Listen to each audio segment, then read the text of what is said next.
Hey, this is GLoLady, and today is June the 24th, 2012, and I was just downtown Asheville.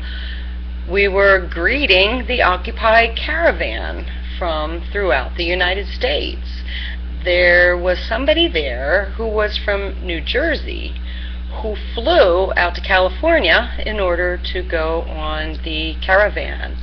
It was really cool. I'm going to be uploading some photographs in a little bit, and I'll attach links onto this so that you can see it.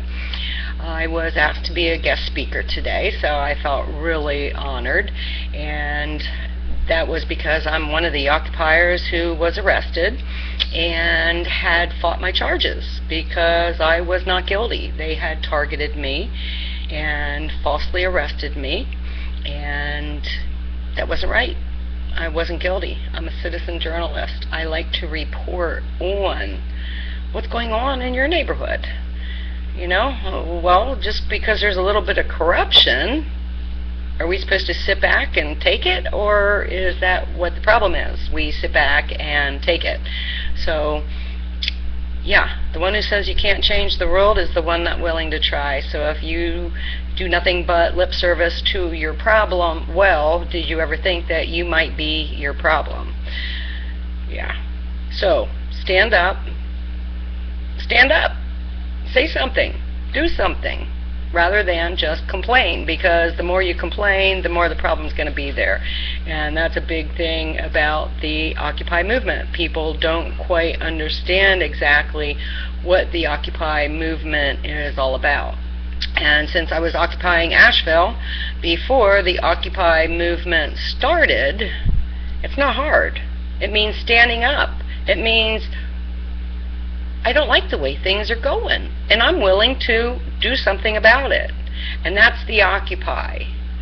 What is it that you need to occupy? We all can't occupy everything. We don't have enough of time. But we, as a collective, have enough of people who can make a difference.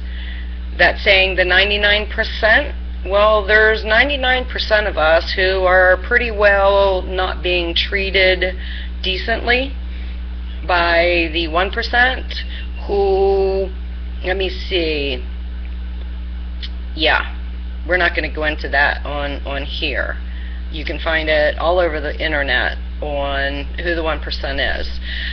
The thing is, you know, yes, we need to identify so we can find a solution, but we need to be that solution, and that's standing up and saying no more. Because when you look at we, the 99%,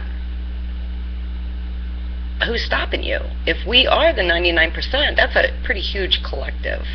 And that 1%, there's not enough of them to defend themselves against the 1%. Wow. You mean you really are mighty? Yeah. There's might in numbers. And there's a lot of people who are not happy with the way things are going, and that's what it is. It's occupying whatever. Whatever. What is your problem? I'm sure that you have one. So where's the solution? Well, when you stand up and say, hey, I have this problem, then you're going to find out there's a whole lot more people who have that same problem. And then you're not alone anymore. And that's what it's all about. Because when you think that you're just one person and you can't make a difference, well, can't means I didn't try hard enough. And that one person, well, one person can make a difference, because it's that one person who stands up and says enough that sets off the catalyst. Remember, it's that first domino. Whoa, yeah, you can be first. You can stand up and say enough. Enough with the way things are going. More of you will stand up and say, yeah, you're right. I've had enough too. And then next thing you know, we, as a collective, can work together to find solutions for the problems in society today. We have too much government control. The government that's supposed to be of the people, for the people, and by the people is pitting a government against the people. Those who are in office for their own reasons. Yeah, most of it's greed. sad, but most of it's greed. They're not in office to serve the people. And we need people who listen to and consider what the people have to say. And I don't know how it is in your neck of the woods, but it's probably the same. So if you don't stand up and say you disagree, they are going to assume that you agree. That's where your problem lies. They think you agree. So if you do not agree with the way things are going, then stand up and say, hey man, I don't like it. I don't like it this way. I want it to change. See how many people stand up beside you and say, you know, you're right. I don't like it this way. I want it to change. The one who says that you cannot change the world is the one who is not willing to try. So, today, how about if you just try to stand up in your own home and say, I don't like it this way. I want things to change. And then do something about it. It's as simple as that. Just as simple as that. I figured I'd wear my last patrol hat today. I got this in 1997. I participated in a Veterans March.